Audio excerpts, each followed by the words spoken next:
첫 회를 시작하고 세 번째 벌써 맞이하는 수요일입니다. 또 일주일 있으면 뭐죠? 어른들은 좀 불편하고 아이들은 좋아하는 즐거운 시간이 또 있습니다. 그죠? 설날이라고 하는 민족 우리의 절기입니다.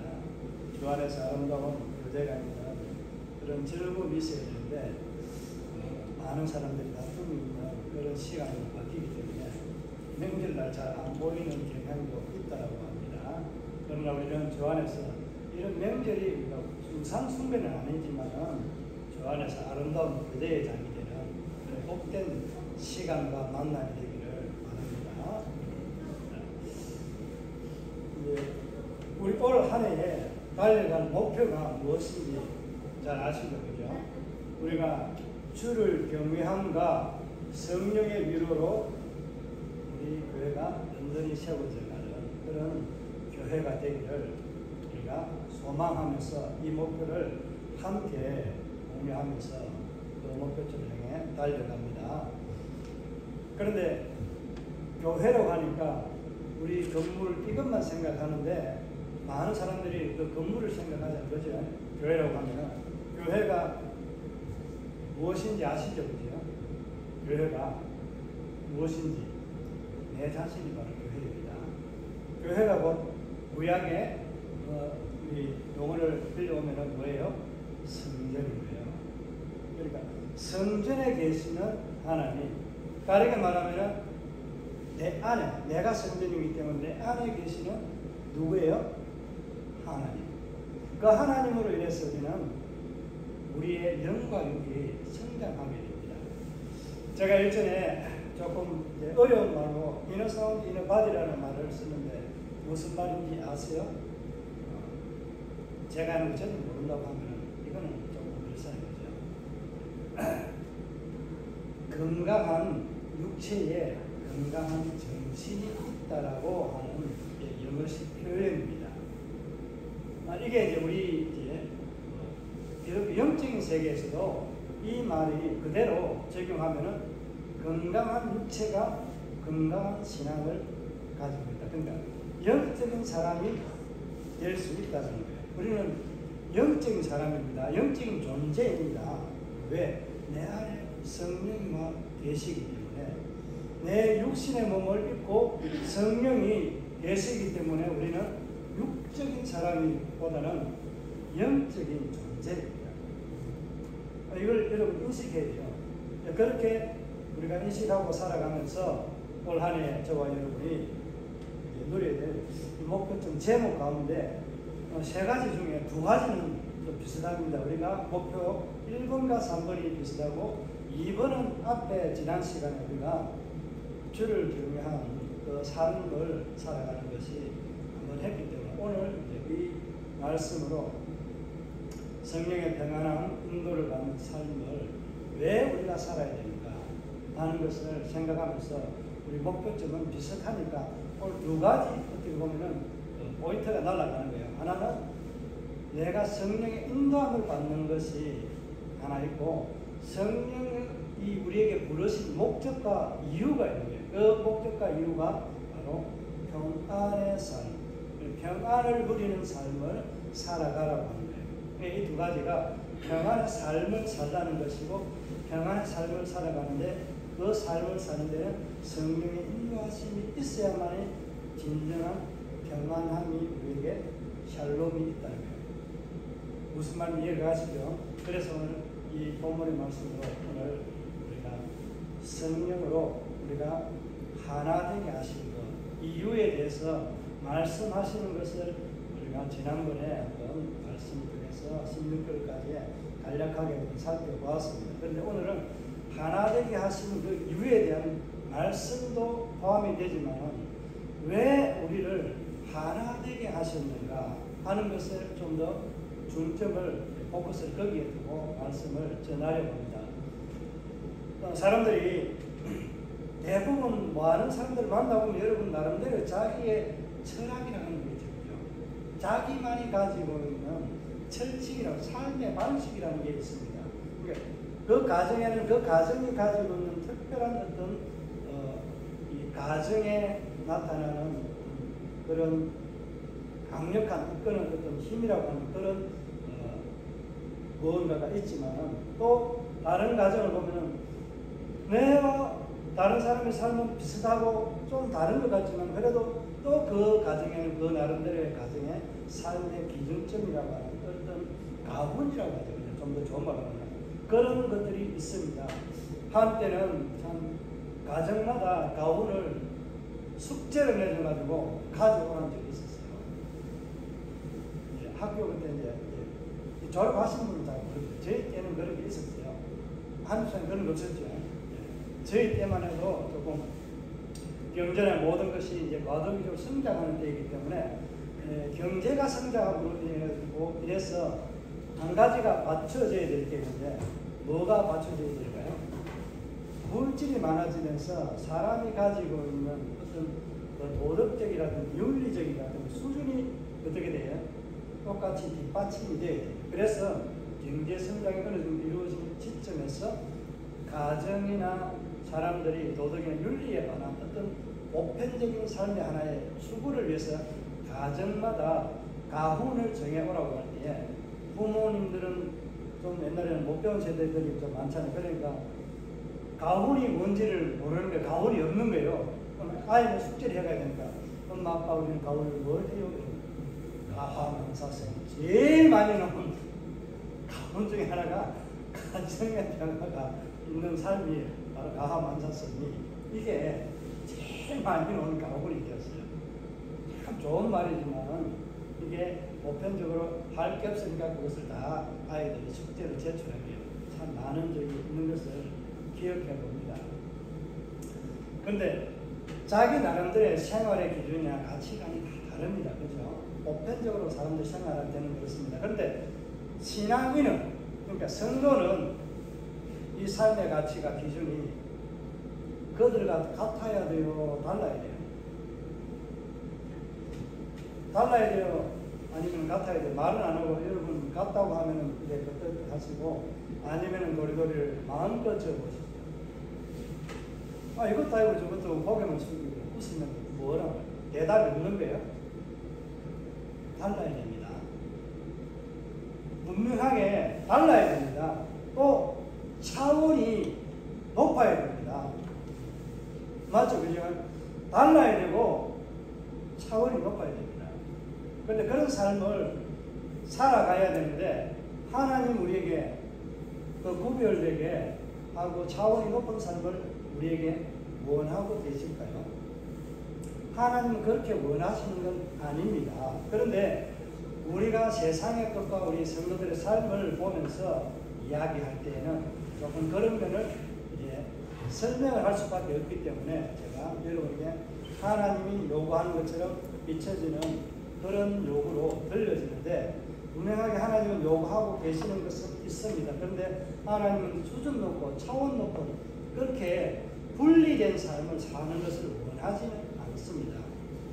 분리된 삶은 원하지 않지만 어떤 삶을 원할까요? 구별된 삶을 원하는 거예요. 이게 다른 거예요. 이제 그러면은 하나님께서 우리에게 요구하시는 것이 있는데 어떤 삶을 살라고 하는 거예요? 그러면은 요지는 분리된 삶이에요? 아니면은 구별된 삶이에요? 구별된 삶을 살아갈 것을 원한다는 것을 말씀하는 거예요. 자, 그래서 사람마다 자기 나름대로의 주관과 신념 때문에 그것에 따라서 살아갑니다. 그런데 성도라면은 그런 주관이나 그런 신념에 따라 살아가는 것이 아니라 어떻게 살아가야 될까요? 하나님의 부르심에 합당한 삶을 살아가야 되는 게 이게 맞다라고 표현하면 좀 말이 그렇고 어떤 말이 더 좋을까요? 그리스도다운 삶을 살아가는 거예요. 부르심에 합당한 삶을 살아가는 것이 그리스도다움의 삶을 살아가는 거예요. 제가 처럼과 다움 이거 간혹가다 쓴다고 했는데 올해 처음 쓰니까 잊어버렸죠. 작년에 제가 몇 번 쓰다 말았는데 우리는 누구처럼 살아야 돼요? 저 제인처럼 살아야 돼요? 우리 제인 씨 말고 왜 놀래요? 우리는 우리는 죄인처럼 살아가는 것이 아니라 예수님처럼 살아야 됩니다. 그런데 또 누구를 닮아야 돼요? 누구답게? 성도답게 살아가야 됩니다. 예수님처럼 사는 그 모습이 바로 성도답게 살아가는 거예요. 왜냐? 예수님이 하나님이시면서 하나님의 아들로서 아버지의 그 아들로서의 삶을 순종하면서 오늘 보여줬잖아요. 그래서 우리는 그냥 예수님처럼 예수님답게 살아간다라고 하면은 답이 그냥 해결이 된 거예요. 그런데 우리의 삶 가운데서는 이것을 좀 적용하고 해야 되기 때문에 오늘 이 말씀을 통해서 우리가 질문을 한번 던지면은 나는 샬롬의 평안의 삶이 무엇이라고 생각하는가? 여러분 나름대로 스스로에게 질문을 한번 던져보세요. 내가 예수님처럼 예수님답게 살아가는 성도답게 살아가는 그 삶이 내 안에 평화로운 삶, 평안의 삶은 무엇인가 하는 것이에요. 그 답은 오늘 이 에베소서 4장 1절에서 말씀하고 있습니다. 우리 1절 다 같이 한번 읽어볼까요? 자, 읽습니다. 1절 시작. 여러분 주 안에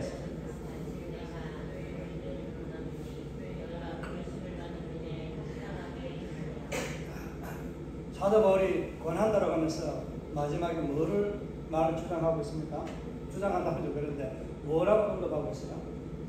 그 부르심에 합당한 삶을 살아라고 그렇게 권면하고 있습니다. 에베소 교인들에게 권면하고 있는데 지금 저와 여러분에게 똑같이 하나님께서 저와 여러분을 부르신 그 부름에 합당한 삶을 살아가라고 요구하시는 거예요. 그러니까 사도 바울은 권면으로 말하고 있지만 사실은 권면이라기보다는 명령에 가까운 표현입니다.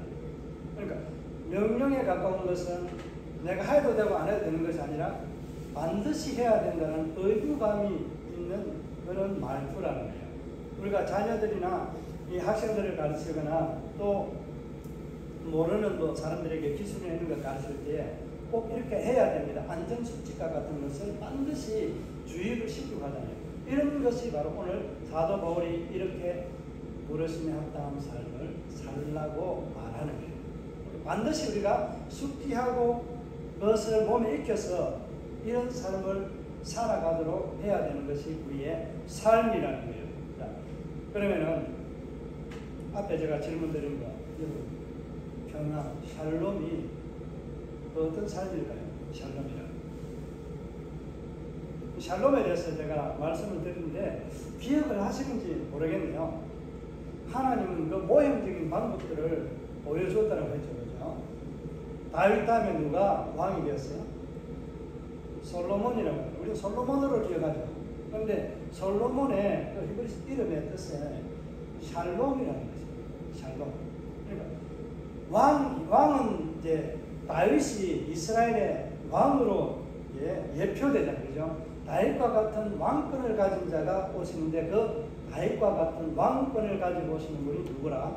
예수 그리스도 그분. 예수 그리스도 그분이 오시는데 아버지의 아들로 오는 그 아들에게 샬롬이 있다는 거예요. 그러니까 두 가지 의미는 다윗과 샬롬이라는 이 솔로몬은 예수 그리스도 둘 다 이게 예표를 하지만 두 개가 다 합쳐진 모습이 바로 나의 왕, 샬롬의 왕 이렇게 표현하면 되는 거예요. 이게 예수 그리스도 그분이 하나님 아버지의 아들로 오셔가지고 우리에게 샬롬을 주시는 거예요. 우리에게 평안을 너희에게 끼치노니 그렇게 말씀하자는 거예요. 예수님이 우리에게 샬롬을 주시러 오신 분이 바로 예수님이라는 것을 여러분이 인식해야 됩니다. 그렇다면 여러분에게 안식, 그러니까 샬롬은 어떤 삶이에요? 말하기는 좀 힘들고 그리고 마스크를 했기 때문에 좀 전달이 안 되겠고 시간을 날 것 같으니까 여러분이 알고도 말을 잘 안 하시는 건데 이렇게 제가 한 고백이 여러분의 고백 조금 다르게 하면 됩니다. 제가 이제 방식을 가르쳐드리고요. 예수 그리스도 그분을 내가 믿는 게 되죠.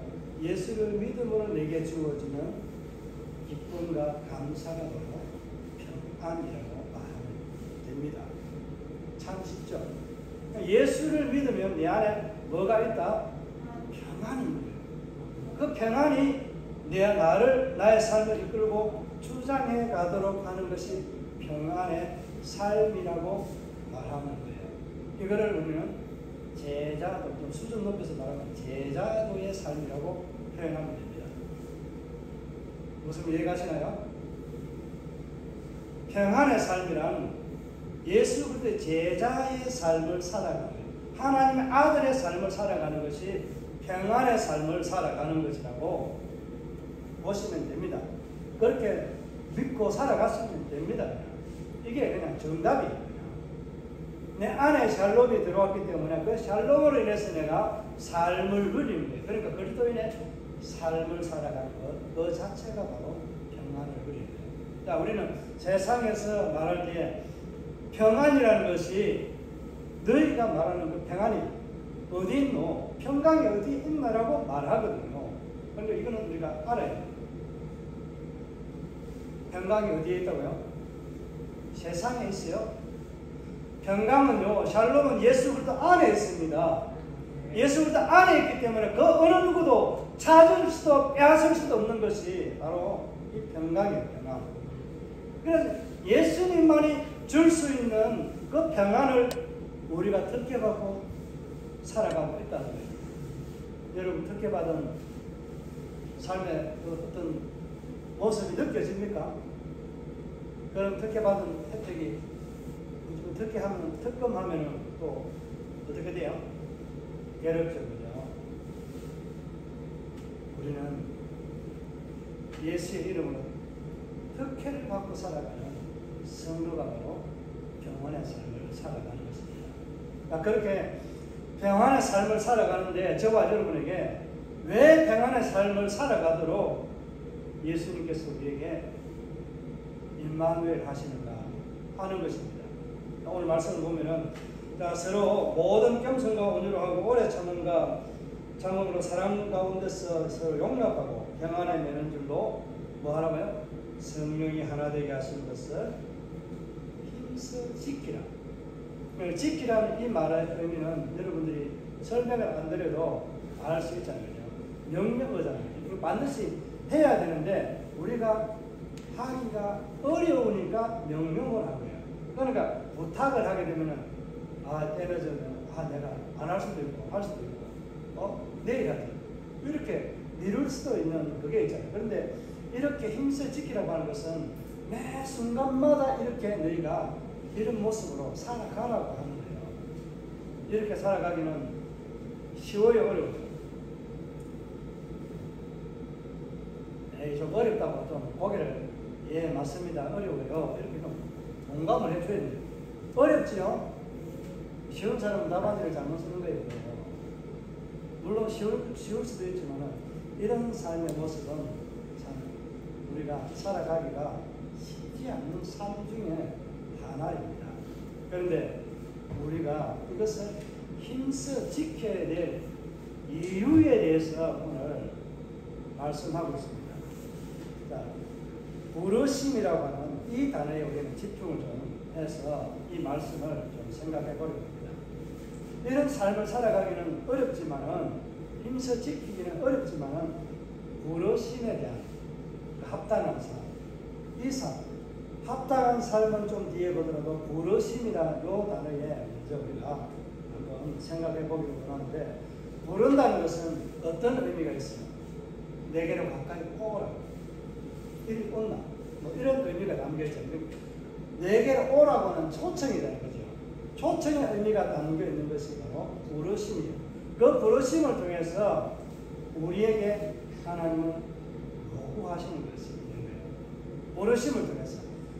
합당한 삶은 이런 삶이라고 말하지만은, 그런데 그보다 부르심에는 이유가 있는 거예요.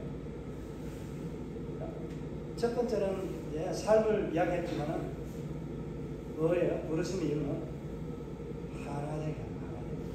누가 불렀어요? 예수님께서 우리를 불렀지만 성령께서 저와 여러분을 하나님의 나라로 불렀습니다. 그 부르신 이유는 어떻게 한 거예요? 하나되게 하는 이유를 첫째 목적을 가지고 있는 거예요. 하나되게 한다는 것은 에베소서 여기에밖에 기록이 안 되어져 있습니다. 그러니까 성령이 우리 안에 오면은 어떻게 돼요? 하나 되는 것이 첫째 1차적인 목적이 바로 하나 되게 하는 거예요. 이게 하나 되게 한 것이 뭐다? 부르심에 대한 목적이라는 거예요. 이유가 가지고 하나 되게 하는 거예요. 그러니까 예수 그리스도께서 이 땅 가운데 오셔가지고 누구를 부르러 왔다고 했어요? 내가 의인을 부르러, 의사를 부르러 온 것도 아니고 죄인을 저와 여러분이다. 내가 죄인입니다. 하나님 얼굴을 볼 수 없는 그런 비참한 죄인입니다. 벌레 맛도 못한 죄인입니다. 라고 고백하는 그 사람을 예수님은 예수님의 이름으로 해주십니다. 나중에 정부야 너는 죄인 아니다. 내가 너를 의롭게 하나님의 자녀로 내가 살아가도록 너를 불렀다라고 말씀합니다. 여러분에게 똑같이 예수님은 불렀어요. 그러니까 여기에서 부르는 것에 대해서 다시 한번 의미들을 생각하면 어떤 의미가 있습니까? 예수님이 저와 여러분을 부르신 목적은 뭐예요? 죄인을 불렀다는 것은 하나님과 거리가 멀어지고 그 막힌 담이 허물어지고 하나님과 가까워지는 삶을 위해서 예수님이 저와 여러분을 오신 것 말고 불렀다는 거예요. 죄인을 부른다라고 하는 그 표현에 부르심에 대한 의미가 바로 가까워지고 하나님과 하나 되도록 멀어졌던 우리가 죄로 인해서 사망 권세 속에 살아가는 그 어둠의 죄악 속에서 이제는 그 어둠의 죄악의 십자가를 벗어버리고 멍에를 벗어버리고 이제는 화평의 주로 오신 예수 그리스도 그분의 부르심의 음성을 듣고 우리는 하나님 아버지의 자녀가 되는 거예요. 이게 화평케 하신 거예요. 하나님의 부르시면 어떤 거예요? 하나 되게 하신 거예요. 예수님께서 그렇게 하신 것처럼 예수님이 세상 온 세계 만방에 다니면서 그렇게 직접 하지 아니하시고 누구를 통해서 일을 하게 하신 거예요. 그래서 오늘 사도 바울이 예수님이라고 표현을 안 쓰고 하나님이신 성령이라는 것을 표현을 예수님을 대신해서 그렇게 쓰고 있는 거예요. 그러니까 성령이 하나 되게 하신 것을 힘써 지키라는 것은 뭐예요? 하나님의 백성답게 예수 그리스도 하나님의 자녀답게 그리스도답게 살아가는 그 삶, 예수님처럼 살아가는 삶을 살아가는 것이 바로 부르신 목적의 이유라는 1차적인 이유가 바로 여기 있다는 거예요. 자, 그러면은 우리를 부르신 것은 어떤 거예요? 화목하고 가깝게 다가오도록 우리에게 불렀다면은, 그러니까 예수님이 그렇게 불렀다면은 오늘 사도 바울은 1절에서 말하고 있는 이 의미가 무슨 의미인지 이제 조금 감이 오시는지 모르겠네요. 그러니까 합당하게 부르신 합당한 삶을 살아가라고 말하면서 어떤 삶을 살아가고 무엇 삶을 살아가고 겸손과 서로 자비함으로 용서함으로 이렇게 살아가려고 하는 이 말은요, 우리가 사랑장이라고 하는 고린도전서 13장에 담겨있는 말씀의 내용입니다. 그런데 이런 삶을 살아가도록 내 스스로 혼자서 내가 안 되니까 교회 내에 직분자를 통해서 이런 일들을 하도록 또 역할들을 만들어주신 것이 바로 직분을 세운 이유가 바로 여기 있습니다. 그런 것들 전체적으로 지난번에 살펴보았기 때문에 오늘 거기까지는 다루지 않겠습니다. 그러니까 4절에서 6절까지의 말씀은 우리에게 이 직분들을 줘서 우리에게 이런 삶들을 살아가도록 교회 내에 질서를 주셨다는 거예요. 어떻게?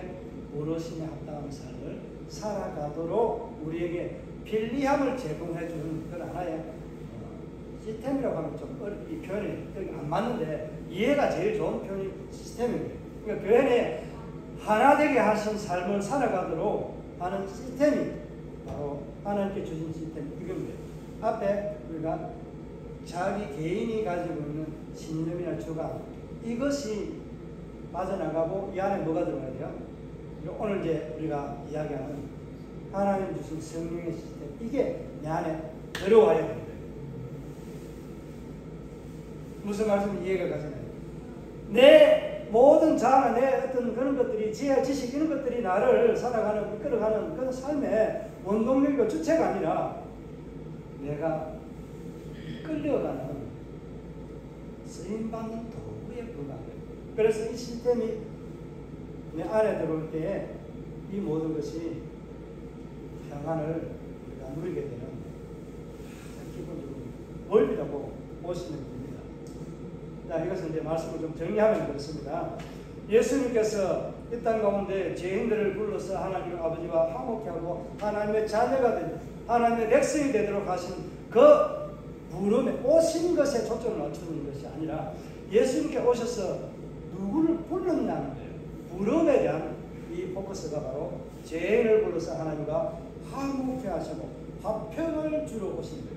화평을 주러 오시는데 이 화평을 성령께서 우리 각 사람들의 마음에 찾아오셔서 화평을 누리고 하나 되도록 하시는 일들을 누가 한다? 성령께서 하시는 거예요. 자, 이것을 앞에 조금 전에 내 지식이나 지혜와 지식과 같은 신념과 뭐 이런 것들을 가지고 살아가는 삶이 아니라 그것을 쏙 빼뿌리고 이 안에 누가 든다고 예수 그리스도의 성령의 시스템이 이 안에 들어오는 거예요. 그러니까 다르게 말하면 예수 그리스도를 내가 영접하면은 내가 영접한 그 안에 누가 있어요? 성령 하나님이 계시잖아요. 그 성령 하나님이 예수 그리스도께서 하신 일들을 성령이 이끌어서 일을 하게 하시는 거예요. 이게 그 삶을 따라가는 게 바로 평안의 삶을 살아가는 것입니다. 이게 성령의 인도함을 받는 거예요. 내 생각과 내 지식, 내 신념대로 살아가는 것은 뭐예요? 방종이고 불황자로 세상에서 가장 불쌍한 자입니다. 예수를 모르고 살아가는, 자기 중심적으로 살아가는 그 삶은 가장 불쌍한 사람이에요. 저와 여러분은 어떤 삶을 살아가는 거예요? 성령이 우리를 부르신 그 일들을 우리도 해야 되는 삶을 의무라고 할까요? 그런 사명을 부여받았다고 보시면 됩니다. 오늘 결론은 이거예요. 예수님도 죄인을 불러서 하나님과 하나 되게 하셨던 그 사역을, 일들을 하셨다면 성령도 저와 여러분의 각 사람의 마음에 들어와서 우리를 하나님 아버지와 계속해서 하나 될 수 있도록 그 끈을 묶어주시는 분이 성령이 하나 되게 하신 그 띠를 우리에게 둘러주셨는데, 두르신 이유는 뭐다? 나도 예수님처럼 성령처럼 성령이 하나 되게 하신 그 삶을 산다고 말씀하신 거예요. 다르게 적용하면은 나도 예수님처럼 저 죄인을 전도하고 하나님의 자녀가 되도록 화평케 하는 도구로 쓰임받아야 되는 것이고, 내가 그런 삶을 살아야 되는 것이 바로 예수님께서 저와 여러분을 부르신 목적이다. 이것이 성령에 이끌려가는 삶이고 바로 평안의 삶을 살아가는 것이 저와 여러분의 삶이라는 거예요. 오늘 말씀을 하나 더 정리하면서 한 말씀을 더 드리겠습니다. 예수님은 화평케 하시러 오신 분이 분명하잖아요. 그죠? 분명하잖아요. 로마서 5장 1절에서도 그렇게 우리가 그리스도로 말미암아 화평을 누리자라고 하거든요. 그러니까 화평의 주체는 누구예요? 내가 아니라 예수 그리스도 그분입니다. 예수 그리스도 그분이기 때문에 예수로 인해서 우리가 화평을 누리는 거예요. 누구와? 하나님과 화평을 누리는 거예요. 하나님과 화평을 누리는데 예수님은 내가 세상에 너희들에게 뭘 주러 왔다고요? 화평이 아니고 겁을 주러, 싸움을 일으키는 분쟁자로 오셨다라고 그렇게 말합니다. 말의 요지는 그래요. 그런데 예수님이 분쟁자로 오셨다라고 말하는 그 요지는 뭐예요? 예수님 사랑하는 것보다 부모나 형제를 더 사랑하는 것이 성도의 삶이 아니라는 거예요. 오늘 그 삶이 바로 우리가 평안의 삶을 살아가는 이유이고 하나님이 저와 여러분을 부르신 목적입니다. 자, 왜 그러면은 예수님은 검을 왜 주러 오셨다라고 했을까요? 부모를 더 사랑하는 것이 하나님 나라에 합당하지 않은 삶이라는 거.